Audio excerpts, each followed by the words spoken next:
So first, I need to say something about the title of the talk. I have it up here as Managing Your Prejudices. So that's the first thing I want to talk about is even the word prejudice. It's uncomfortable, isn't it? It's kind of a creepy word. So, and when people ask me to kind of make it a little nicer, I'll change it to biases. But prejudice is an uncomfortable word because, well, for lots of reasons. For those of us that have been the object of prejudice, we know that it's painful and damaging and it's angering. It's a terrible experience.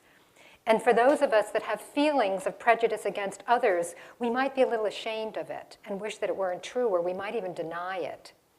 So the word prejudice is uncomfortable for lots of reasons. It's something we don't want to admit that we have, and we certainly don't want to be the object of it. So in the next couple of hours, I'm going to be talking to you about several things that are going to make you uncomfortable, and I apologize for that. I hope that after the couple of hours are up, you'll be a little bit more comfortable talking about the topic, and it won't sting so much. Okay? Okay, so the first thing I want to say about prejudices is that we all have them.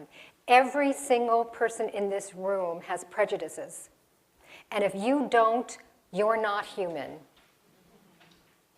So we might have prejudices against all sorts of things. It might be related to race, ethnicity, the way that people dress, the way that they speak. It might be related to your feeling about poor people, or people who lost their teeth, or people that wear high heels, or all sorts of things. It's that feeling of, oh, I don't really feel comfortable with that person just because of the way they look, or the way they speak, or something. Prejudice is about prejudging. It's about having a gut feeling about somebody when you don't know anything about them. So I'll tell you mine, and again, I'm a little ashamed of it.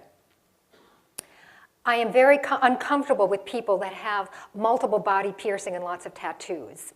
And I saw somebody this morning that had bright pink hair.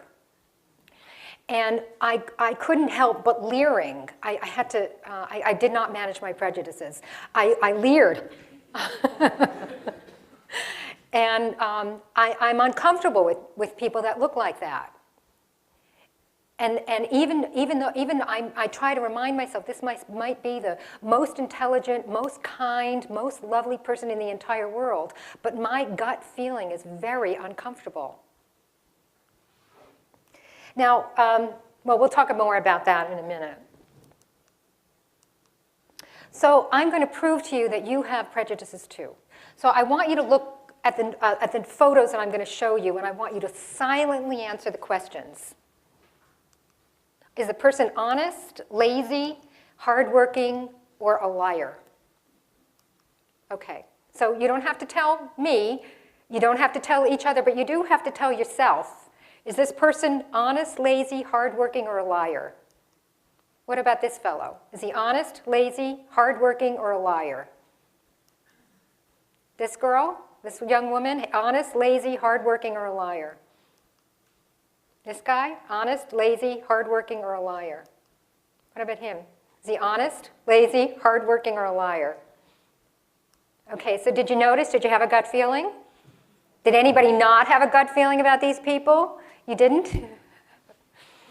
Well, for those of you that did, do you notice that you have an automatic feeling about people? And what do we know about these people? Do we know where they went to school, what kind of jobs they have? Do we know if they're good to their children or whether they beat their children? We don't know anything about them. And yet, for most of us, we're going to have an impression about them just by how they look. So I want to say to you that there is no such thing as a first impression. There's no such thing as a first impression. Not for adults. The last time you had a first impression, you were very small. Now, when you have a gut reaction to somebody, it has to do with something that happened in the past. You saw somebody that looks like them. You had an experience with somebody that reminds you of them. Your grandmother told you that people like that are X, Y, or Z. You read about them. You saw them on television. When you have a gut feeling towards somebody that's in front of you, As adults, it is not a first impression. You are basically looking at somebody and they were reminding you of somebody else that you've met in the past or you've been told about in the past or you saw on television or something like that. I bet we all have stories about people that look like this. We've seen them on TV. Our grandmother told us about them. We saw them in the news. We had an experience with them. Maybe it was a really good experience. Maybe it was a really bad experience. So I'll give you another example for me. My grandmother was a big, busted, kind of rotund lady from Russia, right? My lovely Jewish grandmother that always thought everybody else was too skinny and she had to feed us all, right? And she spoke with a thick Russian Jewish accent. And for me, I don't know, when I hear somebody speak with that accent, I love them. Yeah. I assume right away that they're caring. I assume they make good chicken soup. I assume all kinds of things about them just the moment they open their mouths. Because for me, they're my grandma. So where do prejudices come from? Just as I said, someone told you about these people. You saw them in movies, TV, books. You had a memorable interaction or relationship with someone that looks like that. And you generalize to think all people who look like that are something, something. Like for me, everyone that has a Russian Jewish accent is a sweet, loving person. So, well, I'll tell you the good news. First, I'll tell you the bad news. I used to think that no matter what I did, I would still be creeped out by people that have multiple piece piercing and tattoos and things like that. I used to think that if I went to a psychiatrist for 10 years to work it out, maybe I might feel a little better about it. But I'm starting to experiment with something, and I'm starting to read some research that says that the more exposure you have to the group, the more you get to know individuals, the weaker is the prejudice. You can imagine I gave a talk like this. And afterward, this young man came over to me and stuck out his tongue to show me the piercing in his tongue. Then he opened his shirt to show me the tattoos. And I said, boy, I'm really sorry. I'm really trying to work on this. And I will say that as we chatted, and the more he told me about why he had gotten the different tattoos and what they meant to him, he told me why he had gotten these body piercings and what that made him feel like and why it was important to him. And the more I got to see him as an individual and as a human being, I will tell you, I felt a little better about it. I did. I actually, in my heart, I felt a little better about it. This was a study that was done I thought was really great. So quick, how many people are there?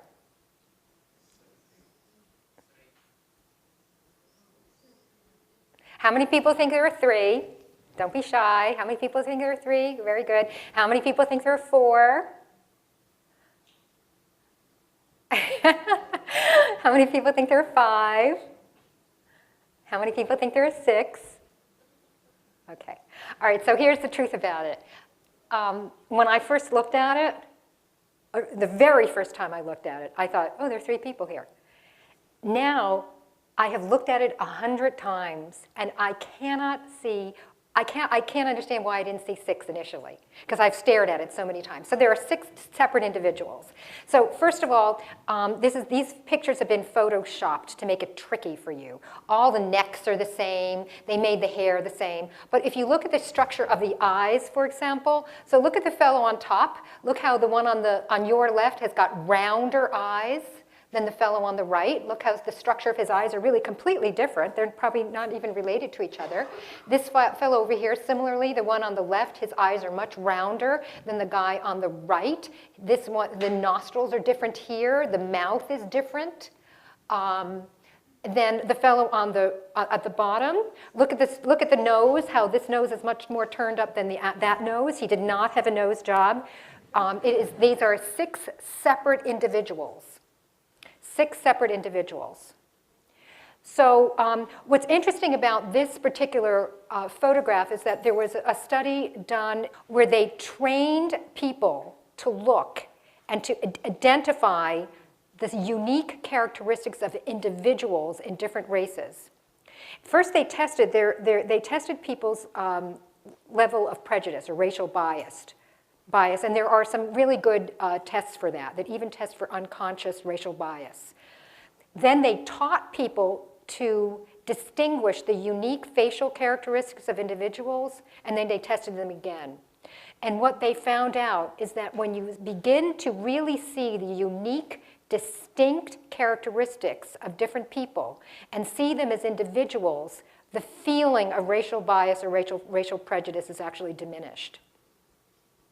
Now, I found that to be very heartening, very, very heartening, because basically, prejudice requires you to have a feeling that those people are all the same. That if they look like some undifferentiated mob of people, it's easier to feel prejudiced against them or to feel uncomfortable with them as a group.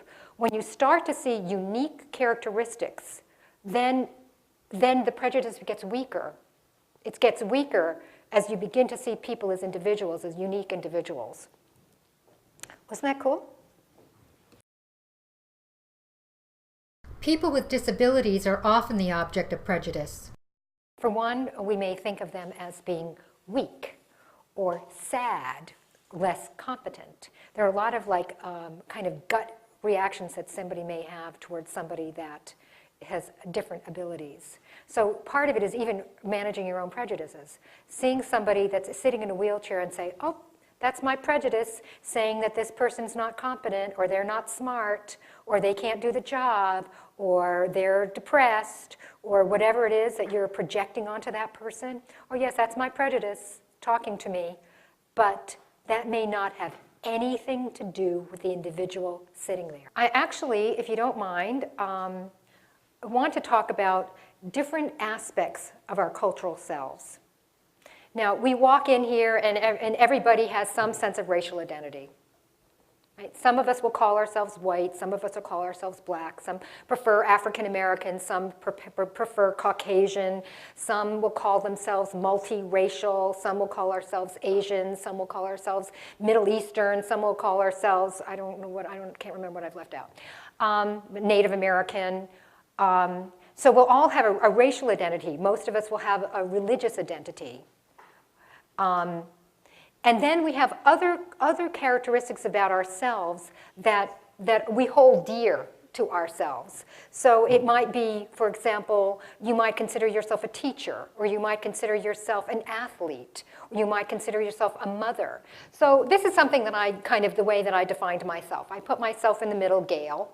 And when I think about the identities that I feel strongly identify me as a person, I have liberal Jewish, a mother, I'm an international traveler, and that's kind of a part of who I'm proud of, who I consider myself to be, and I'm a public health consultant. Those are just 4 things that I said off the top of my head. So we all have some way of identifying ourselves. Then there are stereotypes, and I'm actually going to give you an exercise in a minute. So I want you to choose 2 stereotypes that are related to one of these things. So actually the way I did this was, one stereotype that's true is that women cry a lot. Isn't that a stereotype, more compared to men? So I'm female, and I would say that fits me. I do cry a lot, or at least I cry more than most men that I know. And another stereotype is that Jews are good accountants. So I'm Jewish, and I am not a good accountant. In fact, I am 54 years old, I have never balanced my checkbook, not once. So that's a stereotype that is not true of me. So what I want you to do is to get into groups of 4 people. On a piece of paper, write your name and 4 aspects of your identity. This might include your race, ethnicity, profession, a hobby, or anything else that you consider important about you.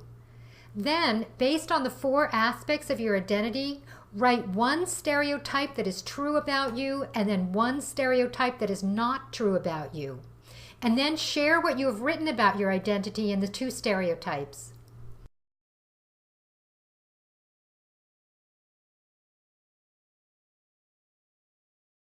Next, I want you to share with one another the stereotype that stings, the one that really hurts.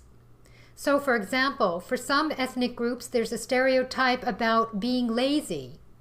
For other ethnic groups, there might be a stereotype about being dishonest.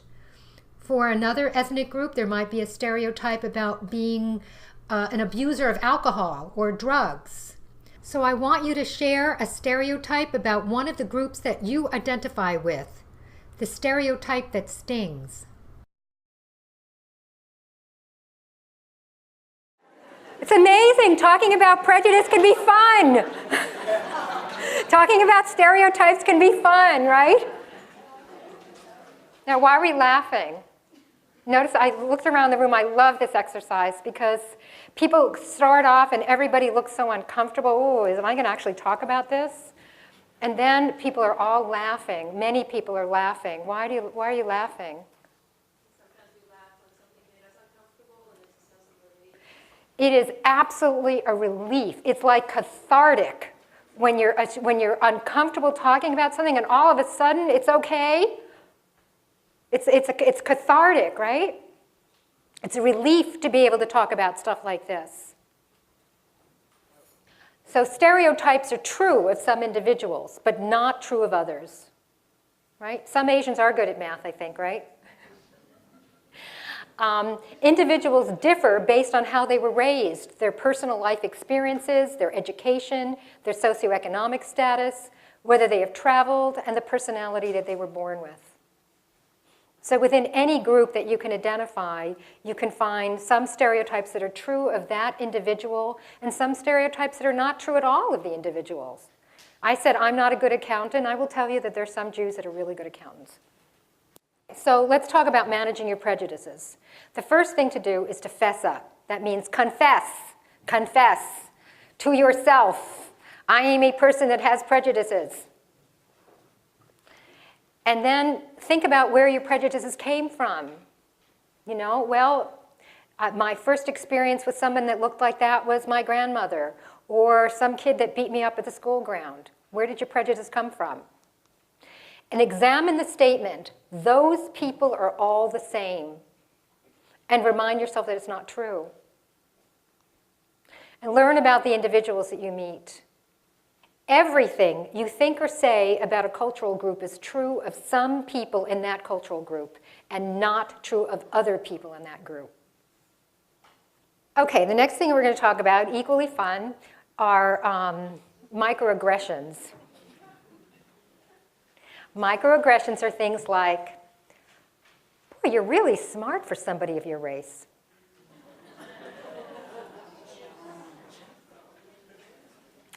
Some of my best friends are blah, blah, blah, blah, blah. Right? Okay, so a microaggression is a subtle and often unintentional offense. Comments like, you're very smart for somebody of your race. Some of my best friends are. Or other things, nonverbal things, like being ignored in a group setting. Being watched carefully in a store to make sure you're not stealing. Okay, so let's talk about what they're really like. So, funny, right? All right, people of your race or ethnicity dance so well. I wish I could dance like you people do. What's wrong with that statement?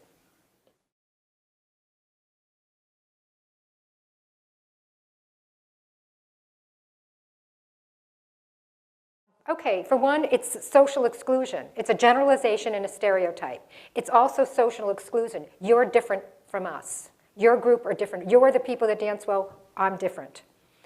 It's a narrow focus. The victim may think you are ignoring other characteristics of the group, like their intelligence or good moral character. Some of my best friends are blah, blah, blah. What's wrong with that statement?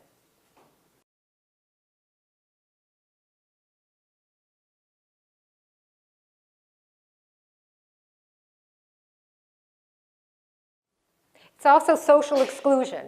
It's the implication that it is unique or newsworthy for someone like you to be a friend of someone like me. So it's like bragging. Oh yeah, I have friends that are X, Y, or Z. It's like I'm such a great person that I would consider, lowering myself to have a friend like somebody like that. It's actually like news. Like, oh, it's like a thing that's so unusual and so special about me that I have to announce it. It's demeaning to the other person, and it's demeaning to the group. You're very intelligent for someone of your group. It's clear. And I actually have had, I know that statement happens. I've had several people come over to me after classes and say, you know what, somebody actually really said that to me. They really did come over and say, oh, you're so smart for somebody that's like your group. It diminishes the group, obviously. It's insulting. It implies that the group is inferior. Anyone who really tries can get ahead in this country. What's wrong with that statement?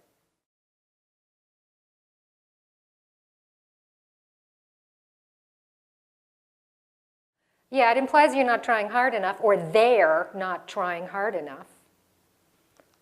It's a denial of isms. It implies that people at the lower end of society aren't working hard enough.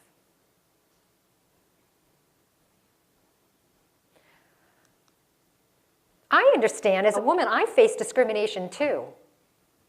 What's wrong with that statement?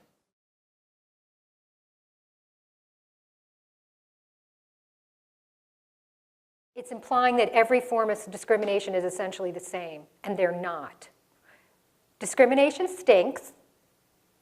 That's the only thing that makes different forms of discrimination the same. Different forms of discrimination are different.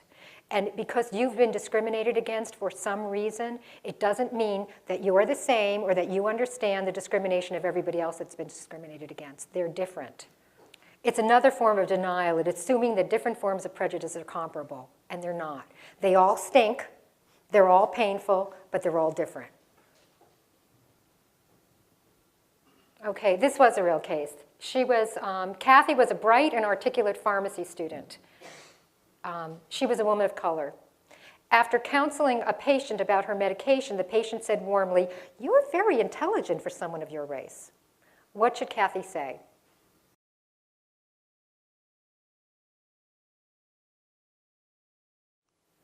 So I want to talk about just responding to microaggressions. So in the first case, when you feel like somebody is discriminating against you or is treating you in a bad way because of your race, ethnicity, your body type, your religion, your something, the first thing that you need to assess is, are you in danger? You want to protect your safety. Run away. Then assess the intent. Did the person intend to be harmful or insulting? Because if the person intended to be harmful or insulting, you're going to treat that person very differently than someone who's just clueless. If you determine that the person is simply clueless, then you want to determine whether it's worth confronting. And it's worth confronting if you care about the relationship. If the person's educable, is this somebody that I can actually educate? Am I ever going to see this person again, or is this just like a one-time thing and I don't care what they think? So you want to decide whether it's worth confronting. Is this a reasonable person? Is this a relationship you care about? Will you feel better?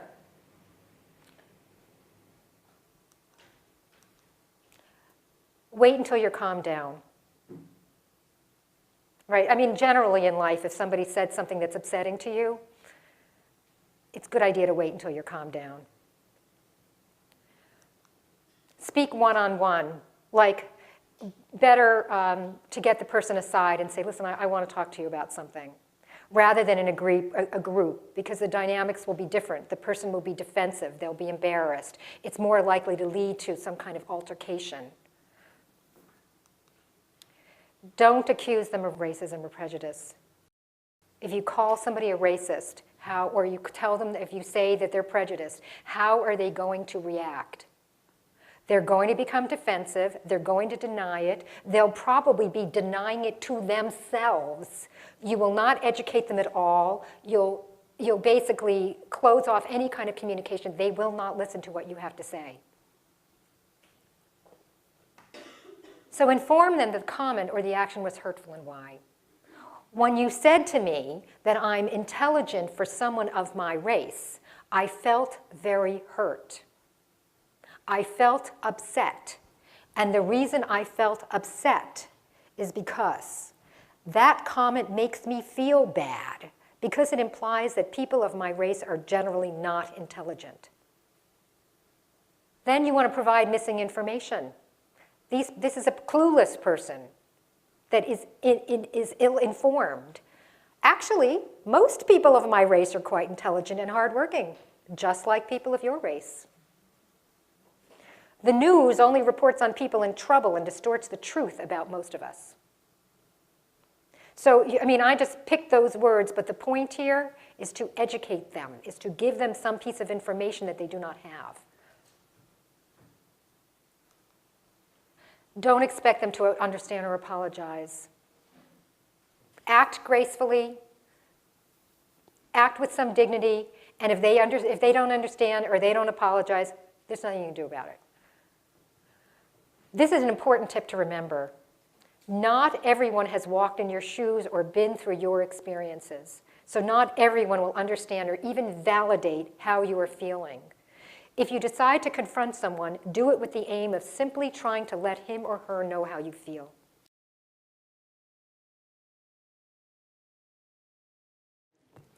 Bob, the director of the billing department in the hospital, has been interviewing candidates for an accounting position. He offers the job to Joseph, a man in his 30s, who appears to have the qualifications for the job. He is an MBA from an excellent school, 5 years experience, and good interpersonal skills. Joseph appears pleased, but says he needs to discuss the offer with his partner. Bob is confused and says, "Oh, I didn't know you were in business with someone else." Joseph replied, "I met my partner in my personal life. I'm gay."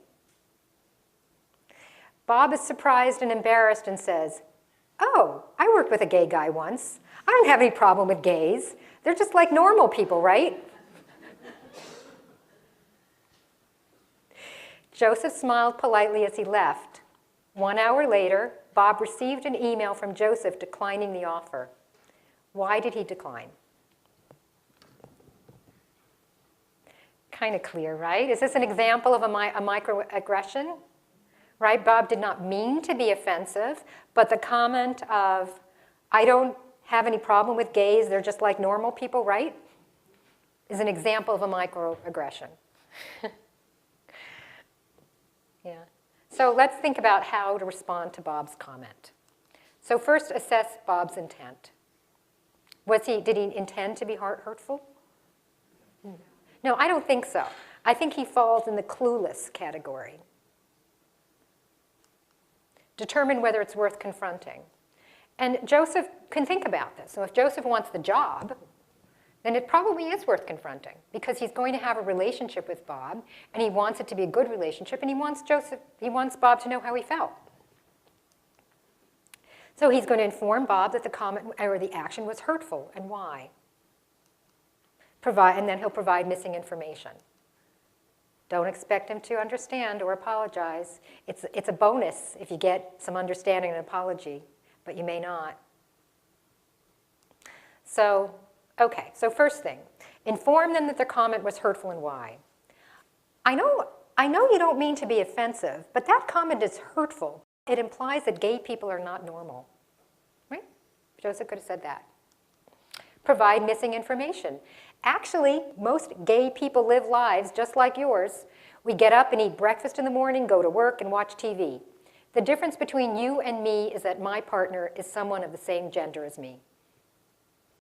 Does that seem like a reasonable response? And Bob, if he were a decent human being, would have said, "Oh, thank you for clarifying that." Or, "Thank you for pointing out that I said something that was hurtful to you. I didn't mean it." Right?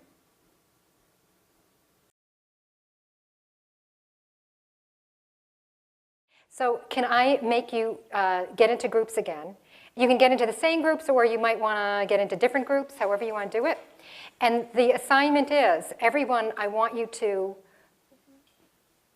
share one incident in which you were the victim of a microaggression, or one that you were witness to someone else that was the victim of a microaggression, or you were the perpetrator. Okay? And so I want you to basically just share what was that microaggression, what happened, and what would have been a reasonable response.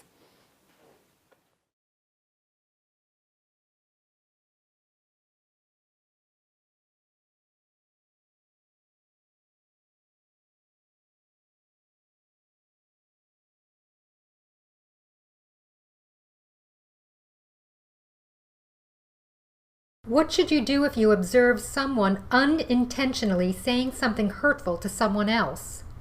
First, you want to keep your eye on the goal. And the goal here is not to escalate bad feelings in the room. The goal is to educate and change the point of view or the behavior of the perpetrator. If at that moment you say, well, that was kind of a jerky comment, you're not serving that goal. So my opinion is that you have a separate, quiet conversation with the person, the perpetrator. You know, I noticed when you made that comment the other day towards that person that that might have been a comment that was hurtful, and I think you're right about not using the word offensive, that could have been hurtful towards that person. That's my opinion. And you could have also said to the victim of the comment, privately, quietly, I just want to tell you I was uncomfortable about the comment that was made.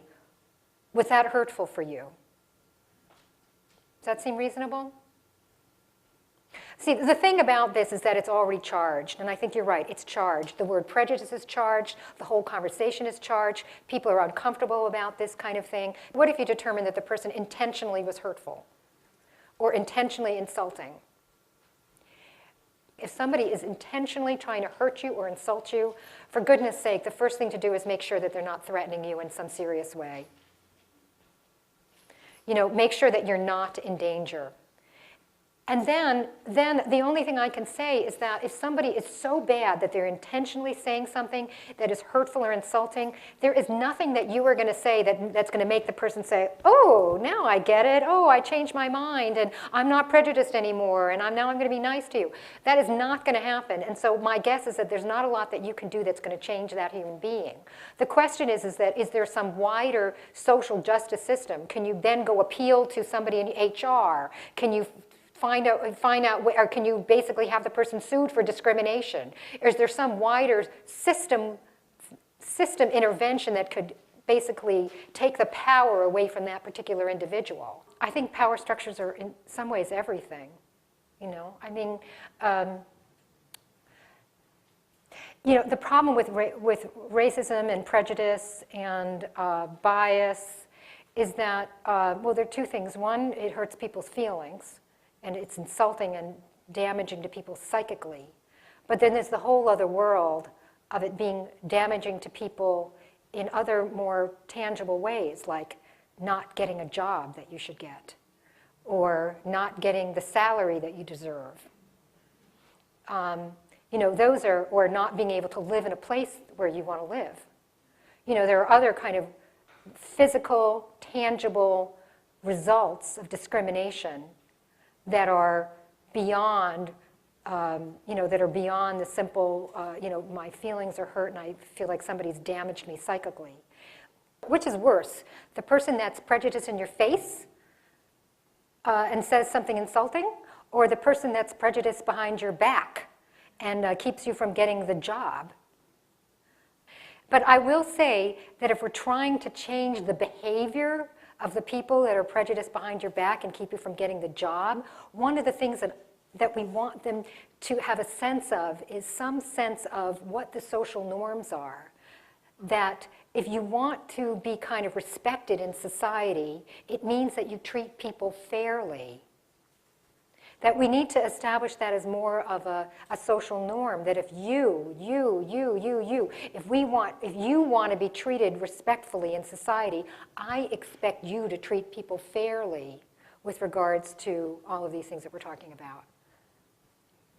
That sometimes the person that made a comment and they had no bad intention at all. They were just asking a question, and that the victim or the supposed victim of the microaggression is actually oversensitive or assuming that the person meant something bad when they didn't. And, you know, listen, that happens all the time to all of us.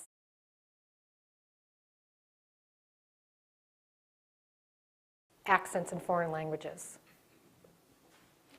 Certainly another reason why someone might be a victim or an object of prejudice is because of the way they speak, right? Now, I'm completely on the opposite end of this. I'm very weird.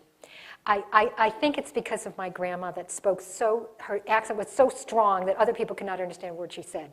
That when I hear somebody speak an accent, I love them. And I think it's why it's why I've spent a lot of time with foreigners, as I call them. I think accent, there's something charming for me about it, and there's something intriguing. I just love accents. But not everybody feels that way. You know, some people hear an accent and they think something bad. They feel uncomfortable around it. They feel that that person's foreign. They feel that that person's not intelligent. Sometimes people that have accents are not fluent or hard to understand. Right? Doesn't happen? So this is what you should say. Teach your employees to say, I realize that I have an accent. If you don't understand me, please tell me and I'll say it again using different words. Teach your employees to say, forgive me, I'm having trouble understanding your accent. Can you say it again with different words or write it down for me?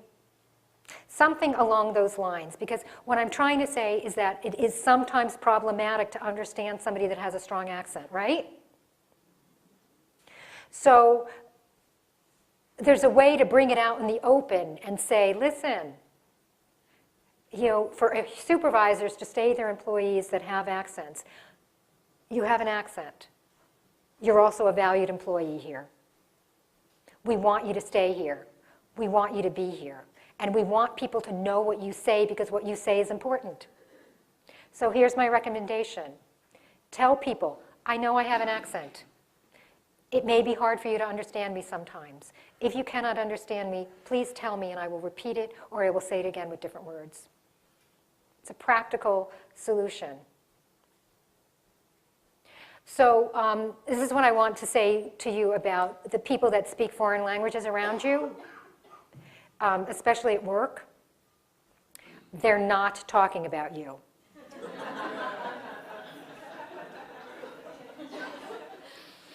They're not talking about you. They're talking about what they're going to have for lunch or what they did yesterday. They're talking about how their kid's doing in school. They're not talking about you.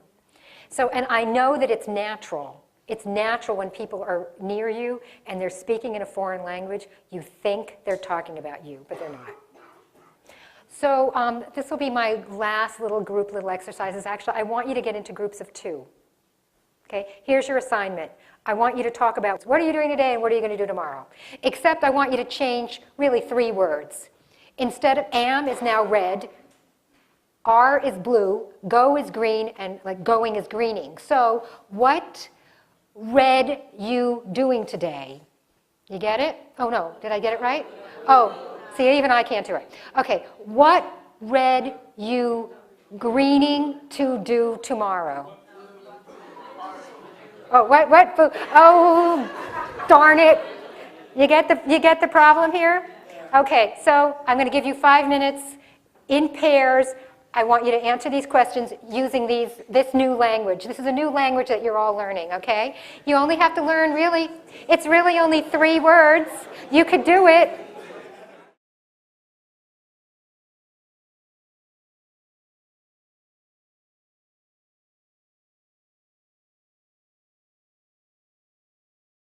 Did I make my point?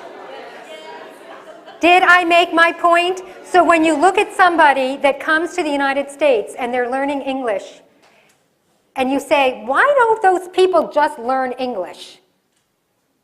Why don't they just learn English? Can you see how difficult it is to learn another language and how unnatural it feels having a conversation in a foreign language? It feels unnatural. And it is not easy. So when you're with somebody that speaks your language, what do you want to do? You want to speak your language. It's very awkward. It's difficult to learn another language, right? And this was 3 words. Did anybody find it hard? It's very hard. It is hard to learn another language. It's very hard. And when people ask me the question, why don't those people learn English? Why are they not learning English? The answer that I tell them is they are learning English. They are. Today's immigrants are learning English about as well as yesterday's immigrants did. So throughout history, when immigrants came to the United States, you think they all arrived and within a few months they spoke English? They did not. It takes years to get really fluent at a language. And of course, depending on how old you are when you came. And when you meet somebody that speaks very little English, what you can assume about them is that they came as an adult. You can assume that they may not have been here very long, or they don't have a lot of opportunities to learn English.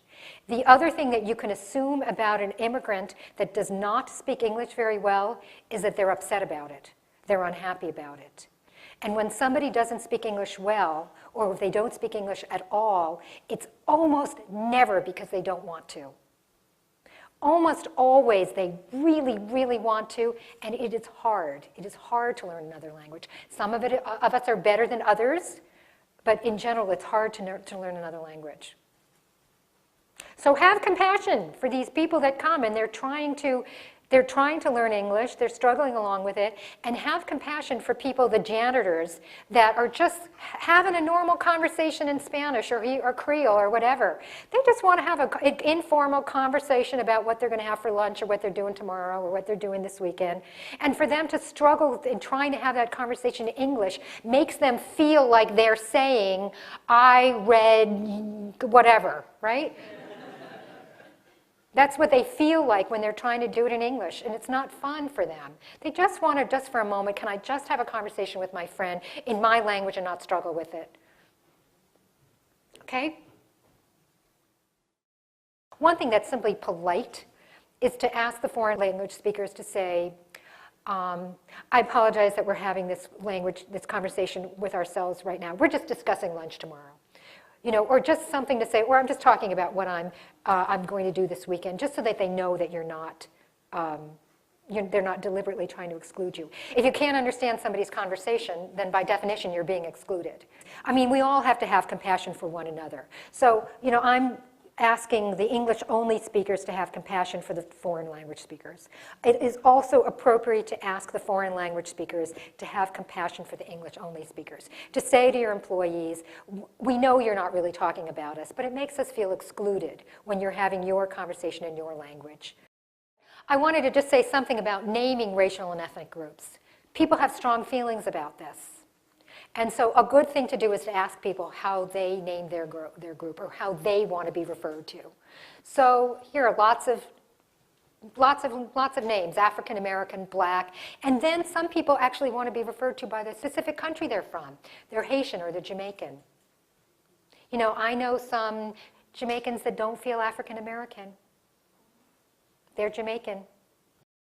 Don't think that newly arrived Africans from Nigeria feel like they're part of the Haitian community or the African American community. These are people that have had very different life experiences. They come from entirely different societies, different parts of the world, very different cultures. Don't lump them together.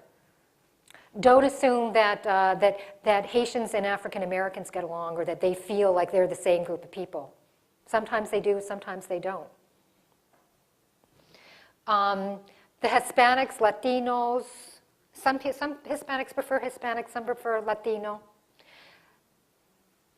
Some people want to be referred to by the country they come from, Cuban or Colombian or Mexican, etc., Asian, or they want to be referred to by the specific country they come from. The Chinese, the Filipinos, the Vietnamese, the American Indians, Native Americans. I hate the word Caucasian. I don't know why. For one, the Caucasus is a particular part of Europe that I don't come from. So I'm usually uncomfortable about that. I actually like European American. I'm not Anglo. I am not British. And so for me, I kind of feel like I'm not Anglo. Do I look British? I'm not British. So I always feel uncomfortable about that. But so there are all these words that people use. You might just ask people, how do you refer to your group, or how do you want to be called? And the last slide that I have is something about is to realize that there are a lot of wars in the world and a lot of ethnic conflicts. So don't assume that that Chinese, Japanese, Vietnamese, Cambodians, Laotians, Hmong, that all those people get along. They have very difficult histories with one another. There's been a lot of history of conflict. So don't lump that group of people together. They don't want to be lumped together. And be aware of the fact that that when people come from places in the world that have been in conflict, they bring that with them, and that it may be a challenge for them to work with people that come from the other side. I'd like to end the class with some final words about managing your prejudices. You know, as I said earlier, say the groups of people with the multiple tattoos and the purple hair and that sort of thing. That's a prejudice that I have to manage, even when it doesn't go away, even when I still have a feeling of, oh, I'm uncomfortable with that person. When I see somebody like that ahead in front of me and I'm interacting with them, I actually turn the volume up. Oh yes, that's my prejudice. That's my prejudice making me have that yuck feeling. It doesn't have anything to do with the individual standing in front of me. I don't know anything about the individual standing in front of me. The reason I have that yuck feeling is me. It's me generating that yuck feeling. It's not them.